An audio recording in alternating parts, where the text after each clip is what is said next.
27 pounds, 13 ounces for a 5-fish limit.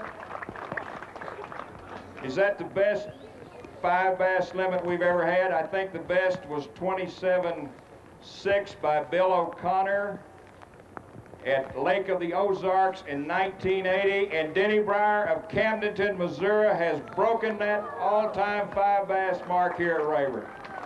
Lord Almighty, look at that. Woo! Guido Hibden is our champion of the Bassmasters Classic.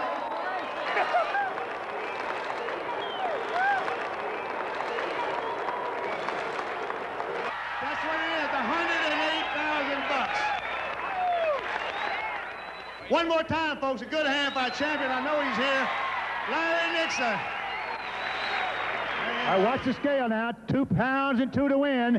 2 pounds, 11 ounces, and that's our winner.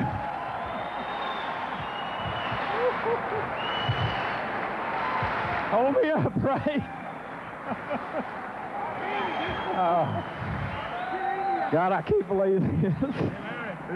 You knew what I went through to catch them 3 little bears. That's George Cocker of North Little Rock, Arkansas.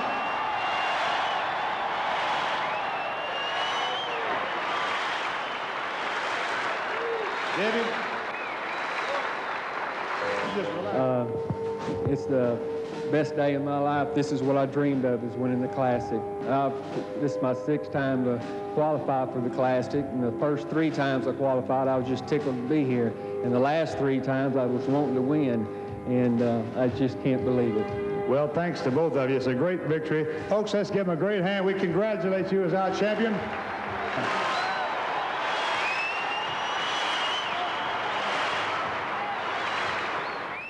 Rick Clunn won 3 Bassmasters Classic. He's fishing in his 17th consecutive Bassmasters Classics. Okay. I swear I think he's won it. I really think he won it, Dewey. From 10th place. He's going to be our winner.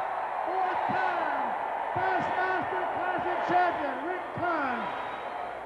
Weigh him. Let's weigh him first and find out what happened. Folks, he's got to have about 10 pounds. What's he got to have? 11 pounds, 9 ounces. He's got to have it. 18 pounds.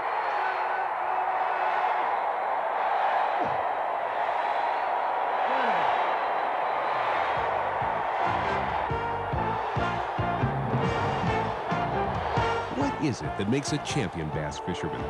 What did the champions do to consistently finish in the money on the fiercely competitive pro tournament circuit?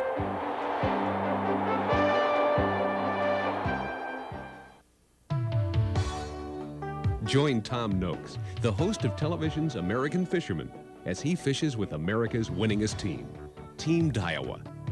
The Daiwa pros will show you how to catch bass using the techniques and tackle that have made them winners. We go first to Missouri's famous Table Rock Lake during late summer, where Tom meets Team Daiwa pro Larry Nixon, a worming and jigging expert.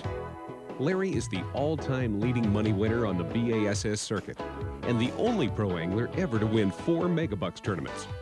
He's won the Bassmasters Classic and has been BASS Angler of the Year twice. Well, that's the thing to do, is don't jerk until you feel him get heavy. And if you jerk before he loads up on it, you'll miss his butt every time. Usually you'll get about 2 or 3 pecks, and then it'll just get real heavy. And your rod will just start bending a little bit, and when you feel that, jerk.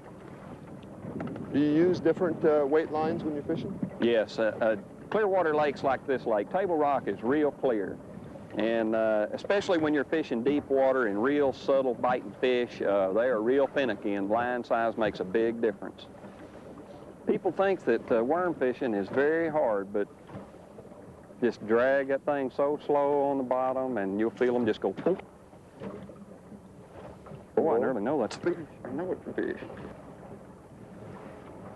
This is one that just loaded up. Here he comes. What a jump. Wow. I mean, he cleared that water. This lake has got to be, Table Rock Lake is one of the best spotted bass lakes in the world. You enjoy your fishing, don't you? I love my bass fishing, I tell you. Here he comes again. You can't really work your bait. You just kind of have to drift your bait through the fish, and because they're not really aggressive, they're kind of dormant, just laying right on the bottom. And if you just move it through there so slowly, you can get them to take it. Look at that. Whew. Well, that's where a lot of people have problems catching fish this time of year, is because they don't want to, or they don't really realize how slow you do have to fish to catch these fish. And I mean, that's a 2.5-pound Kentucky bass. He don't grow to be as big as largemouth, but you do have some in the 4- and 5-pound class. In fact, I think the lake record here at Table Rock is 6 or 7 pounds. You know, it's a big spotted bass. He's a pretty fish.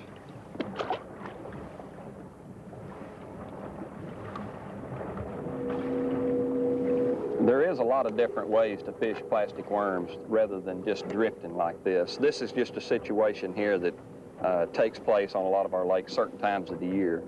A lot of times we fish with our rod up high. You'll get your rod up here and you'll lift the worm up off the bottom and you let it fall back to the bottom, and you want to crawl it through stuff. And usually we do more of that type of fishing when we're fishing around brush.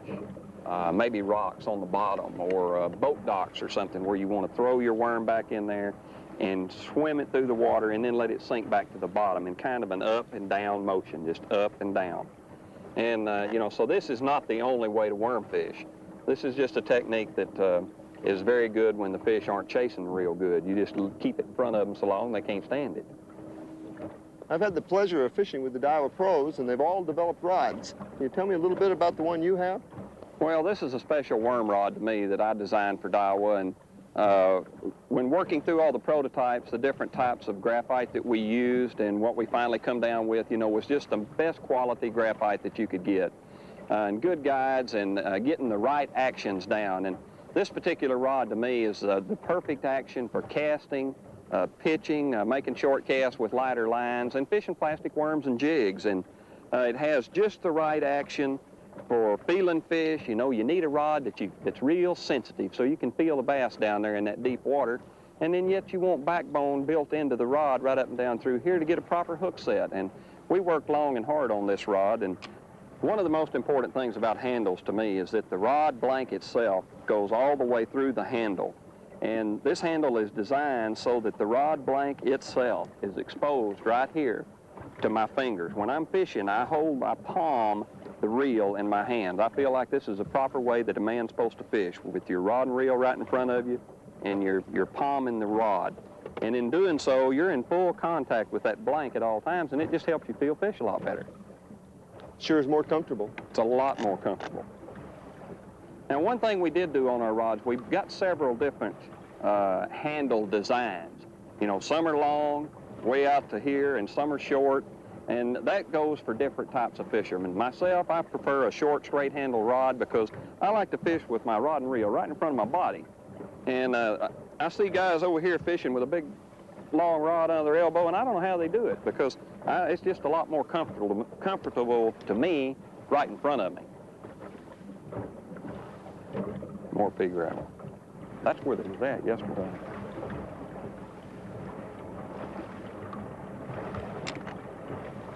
Do you get snagged up a lot? Not really. When you rig that worm Texas style with the hook point either flush on the body or inside of it, it don't get hung up too bad. You can usually work it through a lot of brush and a lot of heavy cover, and it just won't hang up that much. There's one. Texas, loading up on it. He's got it. Ooh, he feels good. He almost feels like a catfish.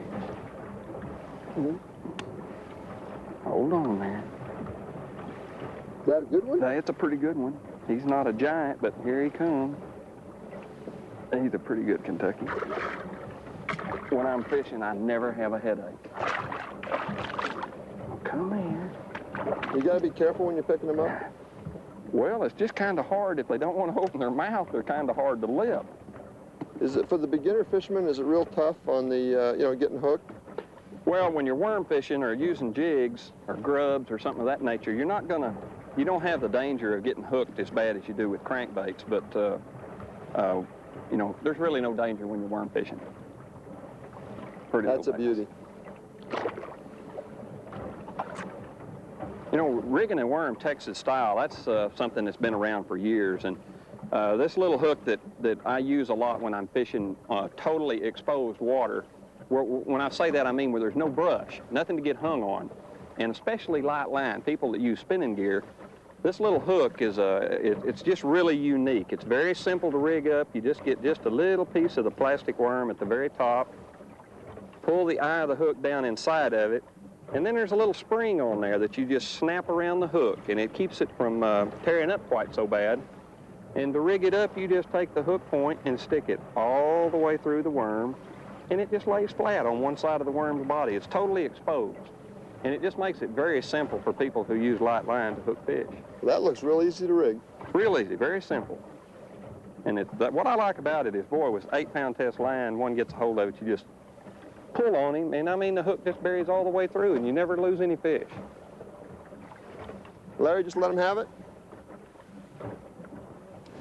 There he is. There you go, that's the way. That's a good... Now see, there's nothing to it. Woo.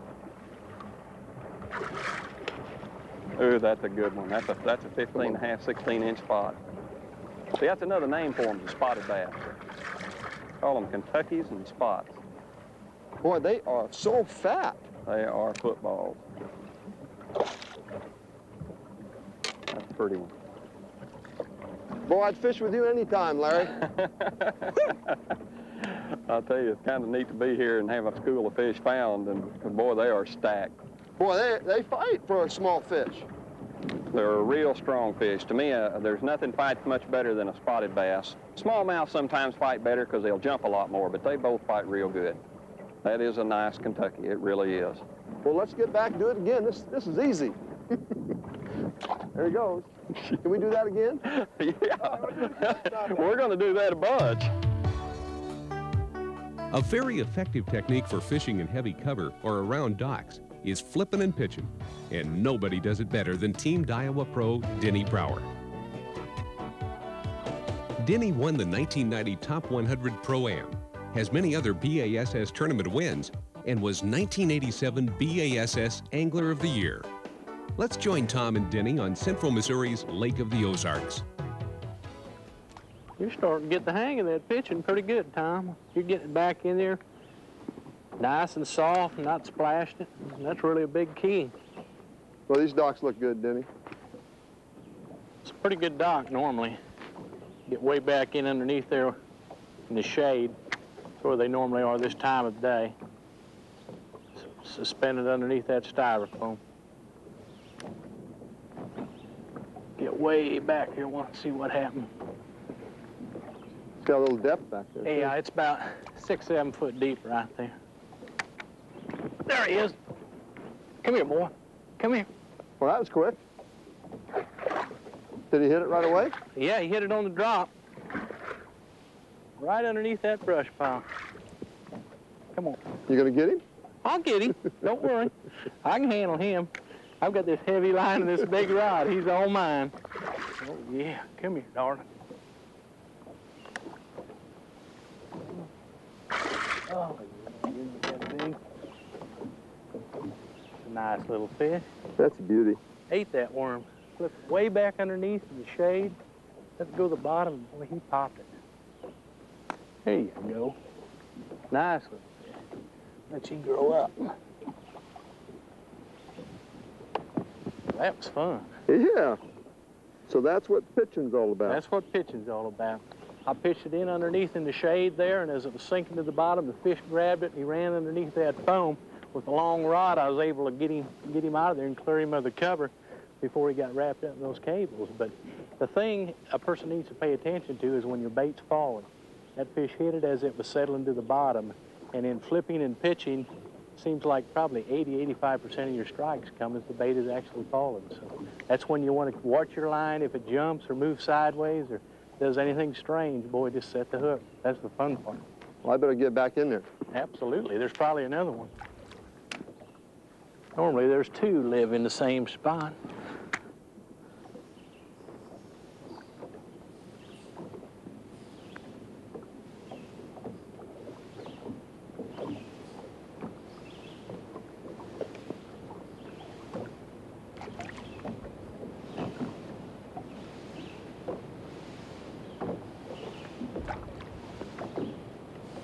You might show me a little bit of technique with that. Well, the basic flip, I think it's probably the easiest for the average newcomer to this particular style of fishing to learn. And just get a kind of a handful of line and bring the bait back about even with the bottom of the rod, and you're just swinging it forward and letting it run through your fingers. And you don't have to let it hit the water. You can just practice doing this, whatever distance comfortable for you, and then ease it into the water. Make sure you get this hand back at the reel. The biggest mistake people make when they're learning how to flip is they do this. They're sitting there. Now, if you get a bite, you've got a big problem, because you go to jerk, you're going to cut your finger with the line, or you're not going to get a good hook set. It's going to come out of your hand. You're going to get tangled up, or, you know, what do you do now? You've got a big fish on, it's hard to reel. So something you really concentrate on is you make that flip, you get the hand right back, and the reel's engaged. You're moving the boat. This is boat control type fishing. You're just going along the structure, flipping it in beside, letting it go to the bottom. Depending on how cold the water is, determines how fast you work the bait. The colder the water, the slower you got to move the bait. Just hop it up and down a couple times. If nothing takes it, put it in by the next object. But you're controlling this distance with your boat the whole time. You never have to touch the reel. Now, where pitching really comes into play, say you've got a target over here that you can't reach. Your arms aren't long enough to make the flip. You can't get to it. So you make a pitch. And a pitch, all you're doing is bringing it even with the reel again and swinging it forward, just in one easy motion. It gives you that distance to where you can cover a lot of different water.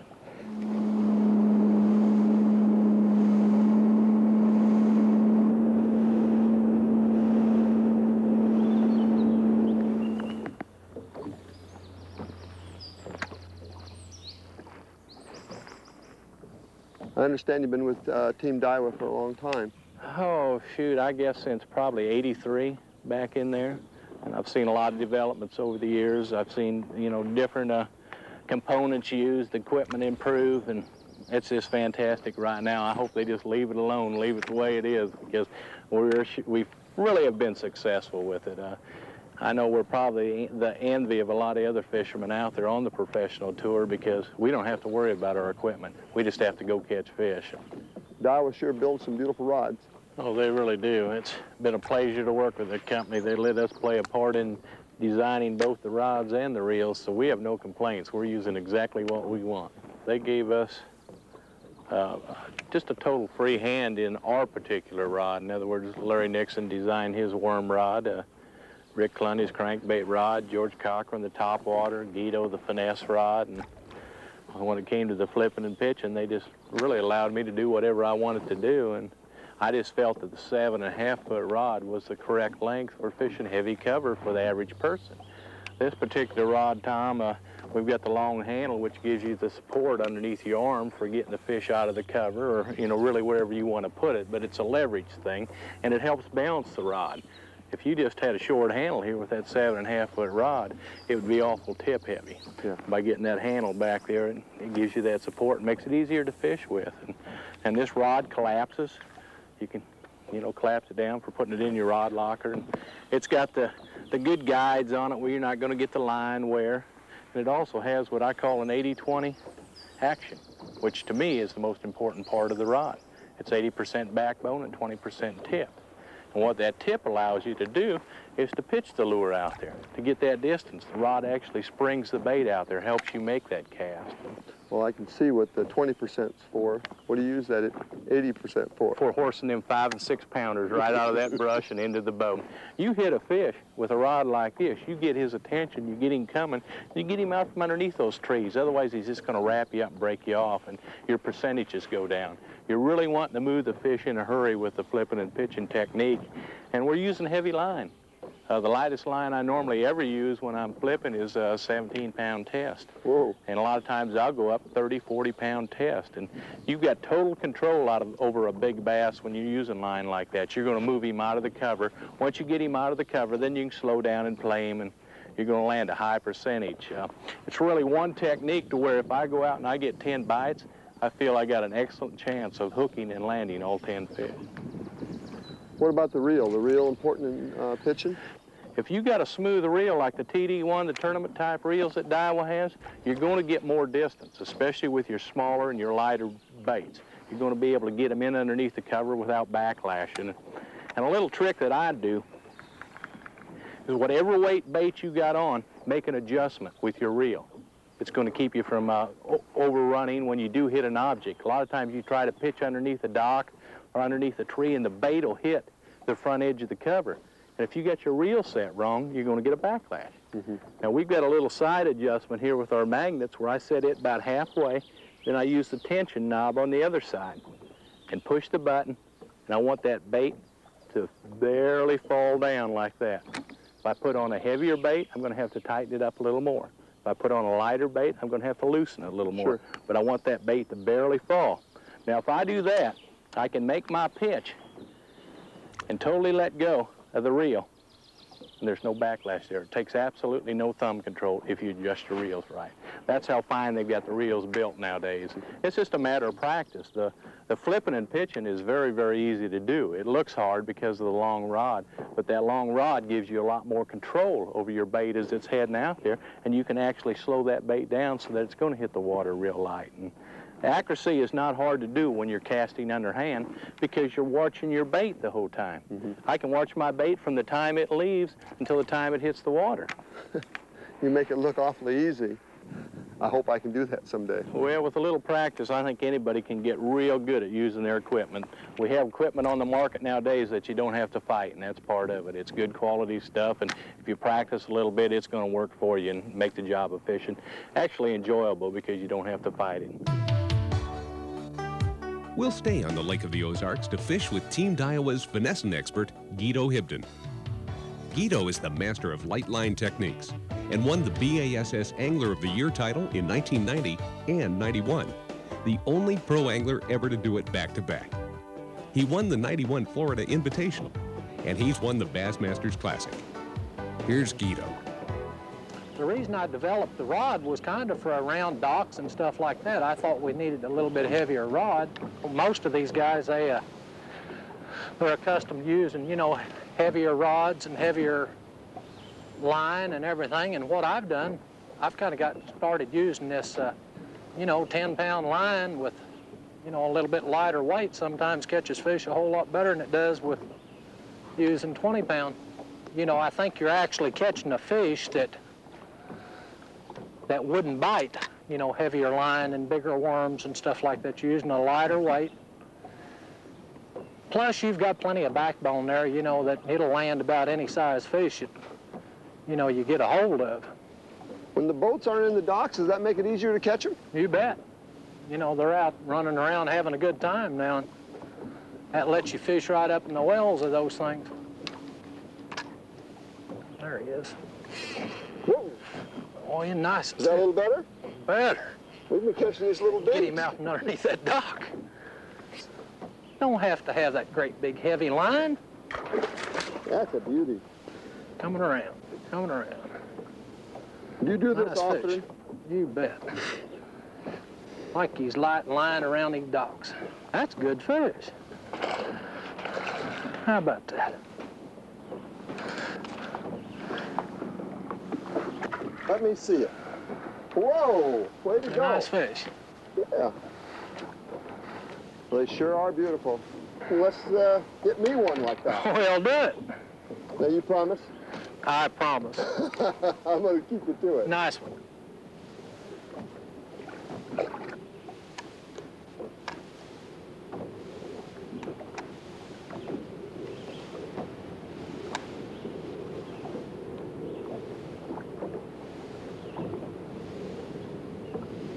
Motor oil sneaky snake.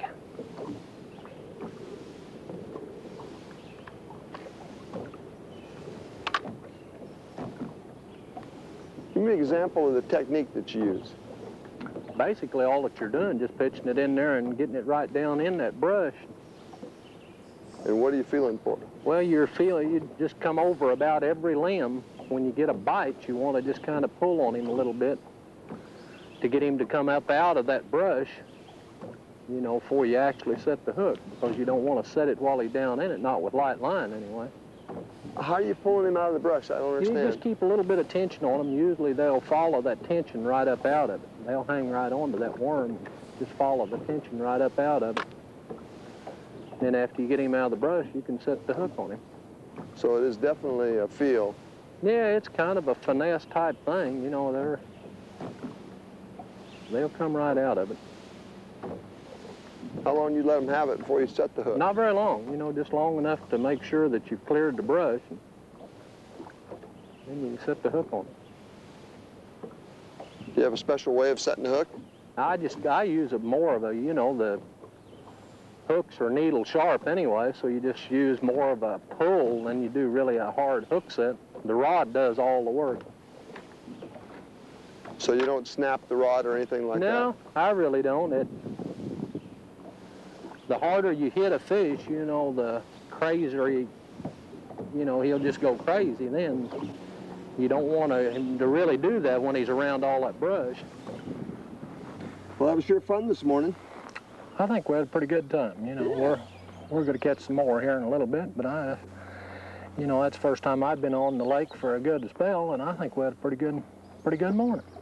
Well, that's one thing I wanted to find out. When you got this many boats out there, how do the pros go out there and catch fish? Well, you showed me how to do it. We just go out and work harder at it. Yeah. Those fish don't really know that it's Labor Day weekend at all. Daiwa says you've developed a whole series of rods. They've been awful good. Yeah, they've done about everything. Well, you know, fishing the little baits, you know, like the G4, which is what this is, it takes a special type rod, you know, and to throw a little 32nd to an 1/8 ounce sinker, you know, with the little tube bait. Is that your bait? Uh-huh. This is a G4 here. And what it amounts to is I fish it a little bit different, you know, than most people do. I use the little Grigsby hook. I use a jig, too, a lot of times, but this is one that's rigged a Texas style. You have to peg, or I feel like that you're better off to peg the sinker. What you do is use a toothpick, wet it, break it off, you know, and it won't slide. It stays right there. And then after you get it rigged, this little hook has got a clip on it. I'll just show you this thing real quick. It's got a little clip right on the hook. Yeah. And whenever you slide your bait up on it, you want just about that much. You slide it down and hook it right onto your bait. And then you go straight through your bait. And what I like to do is skin hook the thing and then slide her down, and you can fish it like we have been. And we're going to do some more. You slide it right down against the bait, and you can fish it right down in the brush or whatever. And it works very effectively. Well, it sounds like you do a little fishing of structures. Yeah.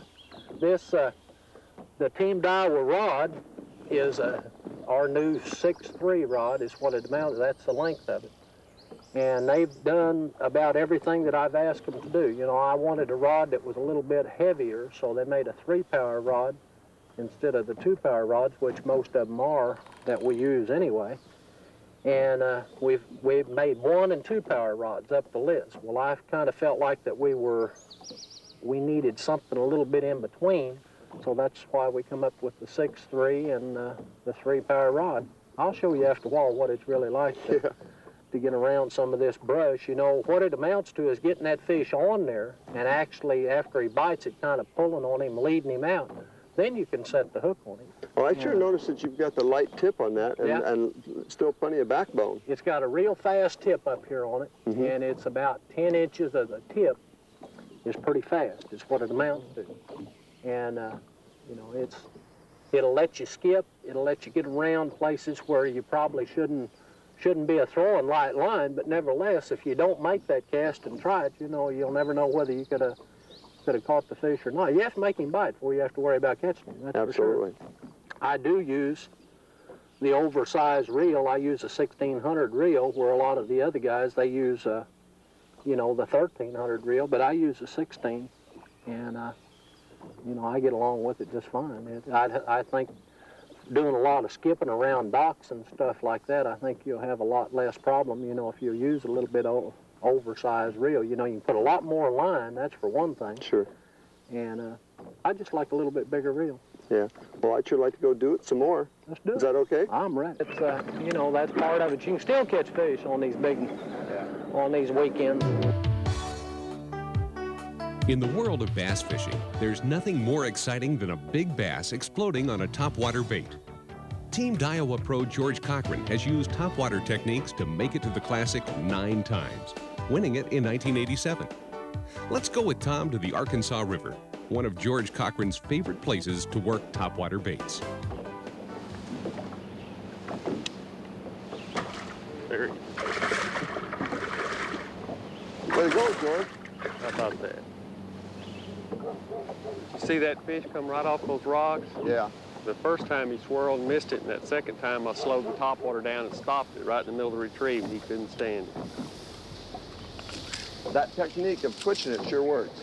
Well, what happens a lot of times, that's just a nice average Arkansas River bass. What happens a lot of times, the only way you can get one really active in the middle of the day on topwater is have a fast retrieve and then stop it once in a while. Because a lot of times they really don't want it, but they see something running, they think something else is chasing it, and the bass is so aggressive and mean that a lot of times they'll run after something, but they won't really get it, but all of a sudden it stops, and their reaction is to hit it. Sure. And a lot of times you can trigger these bass to hit on topwaters when they wouldn't hit anything else. George, that twitch sure works.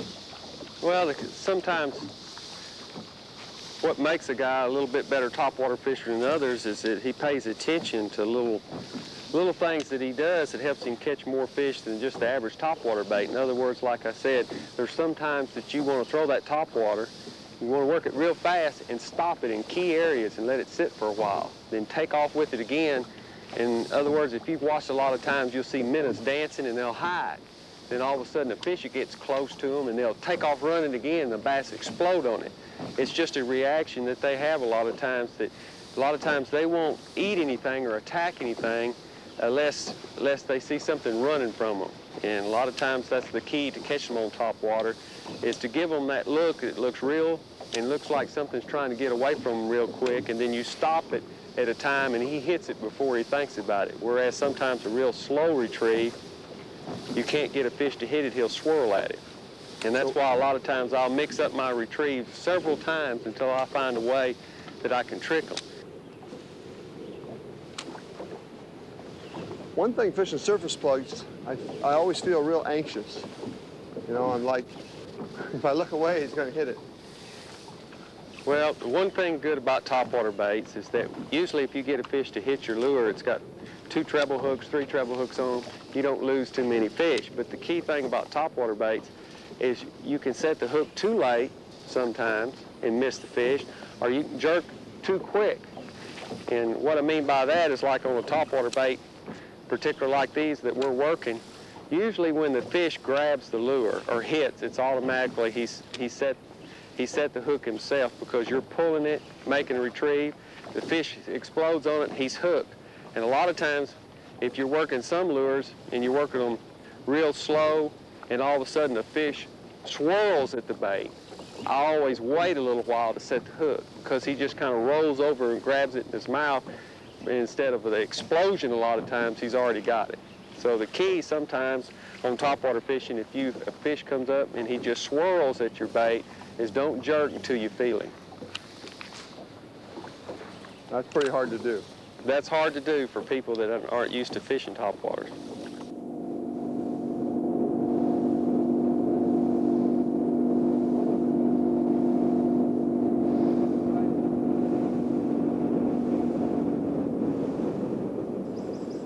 Yep. Sometimes these bigger baits like this work good. So that's an average size Arkansas River bass right here, about 2.5 to 3 pounds.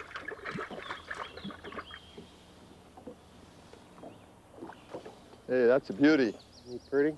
Yeah. Pretty fish. So if you can't get them on the surface plug, sometimes a high-speed plug like that, just underneath the surface? Right. Just, you notice we threw a topwater bait in there and worked it through there fast, and they swirled at it. They didn't really want to come up and get it. Then I picked up a rod and threw that right on the spot and ripped it through there real quick before they had a chance to look at it good, and he grabbed it. That's sure a fat bass. Yeah. Are they all like that? Yeah, on the Arkansas River. There's so much food for them in this river. A lot of bait fish and shad that they usually just get like footballs. Can you tell me a little bit about the rod you developed? Well, Tom, I designed a topwater rod, and back in '87 when I won the world championship, Daiwa wanted me to make the perfect topwater rod. So I showed them what I thought was the perfect topwater rod, a stiff rod with a limber tip to it. You can see it's limber about the last 8 inches of it. And that enables you to use like 10, 12-pound test line, light, little bitty topwater baits, or medium-sized topwater baits. And you can work a lure with just your wrist, and you can make the lure pop. You can make it walk the dog, or you can take a minnow type lure like this and pull it down, and you can twitch it and make it stay in one place. Is the grip important on the rods? Tom, I think it is, because like when I'm fishing in close or not making long casts, I like a pistol grip because I'm making short casts and I'm working the lure with my wrist, like I said. And when I'm making long casts in real clear water, like in some of the lakes out west or some of the real clear impoundments, I like a longer handle because the lure I'm making longer casts with my topwater bait. But basically what I use is the short handle pistol grip. That way I can work my wrist and twitch that lure and make it do what I want it to do. When you're using that rod, does it ever come out of your hand with a fish? Well, I'm not going to say I've ever lost a big fish, but I've had some big fish strikes close to the boat, but I've still been able to hold on to them because it's got a real good pistol grip handle and it fits your hand just perfect. And it has a little trigger on underneath the rod handle, and I keep my trigger finger on that at all times. I've seen it several times when I'd get a big fish on right by the boat that he would have took the rod out of my hand if it wasn't for that trigger. How do you hold your rod when you're fishing? Of course, I hold it just like I'm casting. I hold it with my index, my last finger. I wrap it around the hook on the end, and I work it and basically use nothing but my wrist to twitch the topwaters. Is a light rod important? A light rod's real important fishing topwaters if you got a good backbone and a limber tip. And if you're fishing all day long, working a bait, it makes it a lot easier if you've got a light rod. It's completely, probably the lightest rod this last year that I believe they've ever designed. Why don't you demonstrate it for me? Okay. Matter of fact, if you don't mind, I'll try to do the same thing you're doing. Okay. And of course, like I said earlier, the trick to it is having the right equipment to fish this particular type. And basically throw it out there, and you'll notice I'll strictly use my wrist and just the action of the tip of the rod like this. And I'll hold the rod still, all except for the tips, and just use my wrist to make that topwater bait dance. That's right, but you don't have to use just barely twitch it. And the main thing is you've got to have the right kind of rod to do this. If you got a stiff rod, you can't make that lure work as good as you can with when you have one of my rods. The tip does all the action for you. Basically, all you have to do is just twitch it like this, and the tip will put the action into the lure. That is a good fish. Topwater. He looks like he's 5 or 6 pounds. Woo. Can you get him? Yeah, I think I got him. Whoa. Now How about that? A bass. That's a nice one. He grabbed that popar, didn't he? He sure did. Pretty fish. Is that an Arkansas bass? This is one of them 5, 6 pound Arkansas River bass. Well, I've been looking forward to seeing one of those. Here we go. I'm gonna let him go. Your turn, Tom. Let's see you catch one of these big ones. That's great. Give me a handshake. That's good. You enjoyed it, Tom. Really good. Hope you learn how to fish that topwater bait.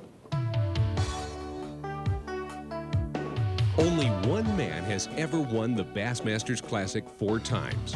An almost impossible feat considering that you're competing with the top 40 bass anglers in the world. Literally, the best of the best.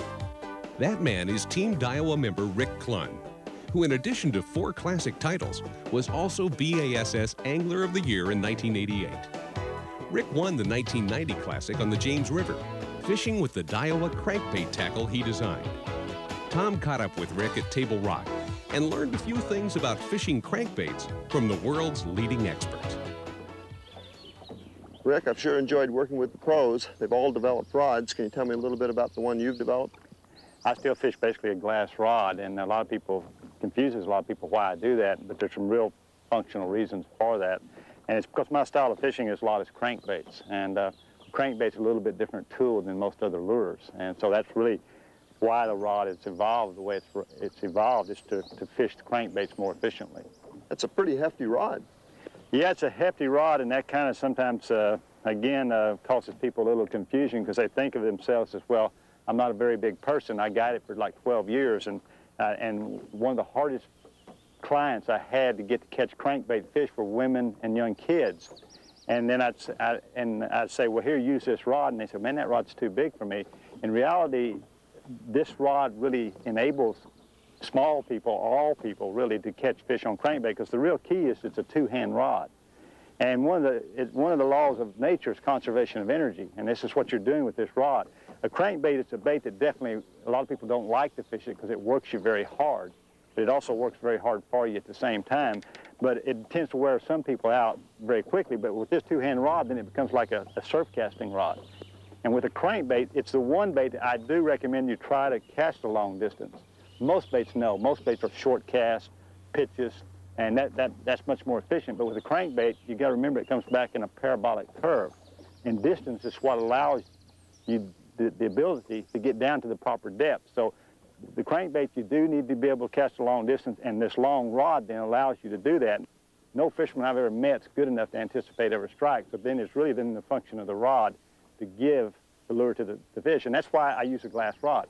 Number one, it's a very slow flex recovery up here in the tip, unlike the graphite and the boron, which has a very quick flex recovery, which means it tries to take the bait out of the fish's mouth. It starts to react toward the strike, and then boom, recovers to try to take it out. The other thing is, it's a dead rod. You don't tend to feel the rod as much as you would a graphite. A graphite and a boron rod are very sensitive rods. You definitely can feel the strike a lot easier on. And with certain baits, that's a very, good quality. But with crankbaits, you really don't want to feel the strike. You don't want to feel the fish until he's closed on the bait. And the better fisherman you are, sometimes the more fish it will cost you if you're not using a good a glass rod. Because I want to feel the fish close on the bait and then set the hook. A good fisherman, he can feel the actual vibration of the bait. And anytime something starts to change that vibration, he'll start to set the hook, because that usually means a fish has reacted to your bait. Rick, do the other pros find it unusual to have fiberglass in the rod? No, actually, it's something that we've kind of fought to maintain over the years. So we for a while, until Daiwa started making a glass rod again, the glass rods were becoming kind of an extinct character around the fishing scene. Right. And everybody'd gone to high tech, and we'd dig up in the old sporting goods stores and find an old glass rod and use one. And finally, this is where I talked Daiwa and going ahead and coming back with the glass rod, especially designed for fishing crankbait.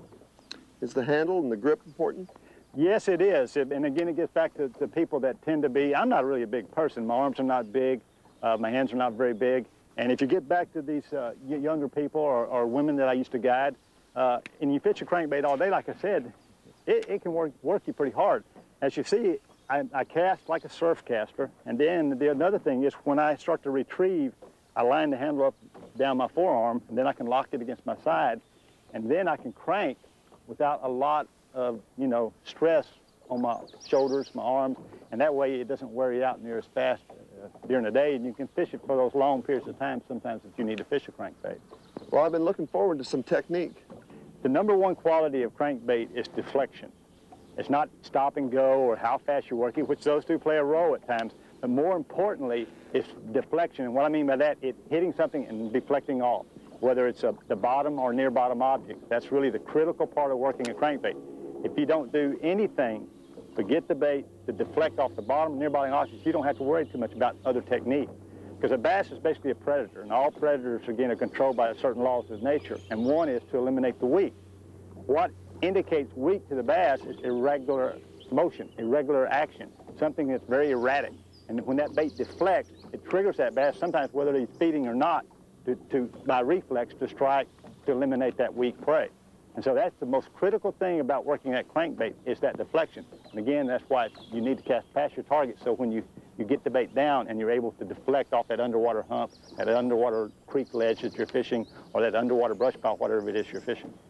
How deep do you run crankbaits? The depth that most crankbaits work at, I look at crankbaits again, like I do all lures, as tools. And I think it's really bad to teach people that a lure is a lure. It's actually a tool that allows you to fish certain depths of water more efficiently than others. And a crankbait to me is like a set of ratchet wrenches. I've got all sizes. I've got, large ones. This is about a medium depth running crankbait. I've got the, crankbaits that run, 15 foot. This one here will run about 8 foot. And I've got shallow running crankbaits. I've got rattle trap crankbaits that work over top of vegetation. But so the real key with the crankbait is depth control. Okay, how deep of water am I fishing here? Okay, what's the proper tool for that water? And then choosing that proper tool, because that's where the deflection comes in. If you're fishing 15 foot and you're using an 8-foot deep crankbait, you're not going to deflect off much. So I'm going to go to a much deeper diver crankbait so I can hit the bottom or near bottom axis to cause that deflection, which to me generates 80 to 90% of your strikes on the crankbait. It's that one little technique right there. Do you do anything special? The rod angle is probably the only thing that sometimes is very overlooked in crankbait fishing. A lot of people sit up here with a rod high, but the rod angle controls the depth of that crankbait. If this is an 8-foot deep diving crankbait I'm fishing and I hold the rod up here, I'm going to reduce that depth by about half. The real key to get maximum depth is to drop your rod tip on the water. If you're fishing over top of weeds, like you're fishing a rattle tap type bait or something like this, and you're trying to control it over top of the weeds, then yes, then you want your rod high so you can keep the bait up going right over the top of the submerged weed beds. But normally if you're trying to reach maximum depth with the rod, then you want to drop the rod tip down on the water, keep it low to achieve, again, the maximum depth of the bait.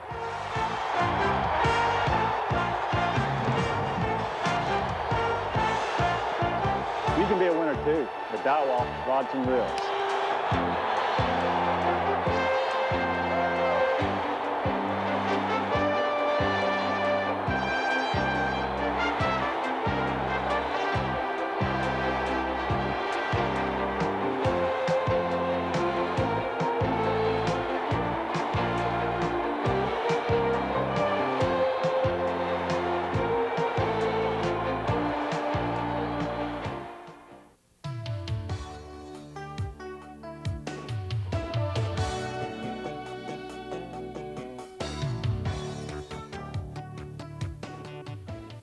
Coming up, coming up, coming up. When you're after the world's top game fish, you need the world's top tackle. Dependable Daiwa rods and reels. With performance that set over 300 world records from saltwater to mountain stream, it's simply the best tackle you can buy. And why Daiwa is the world's #1 selling brand. There's a Daiwa rod and reel perfect for your favorite fishing. So see your Daiwa dealer today. Daiwa, simply the best.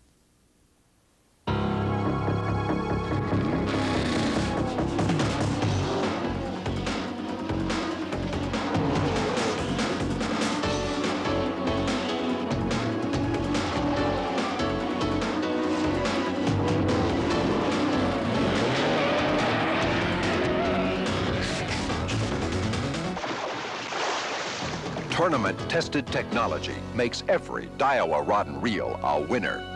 Daiwa,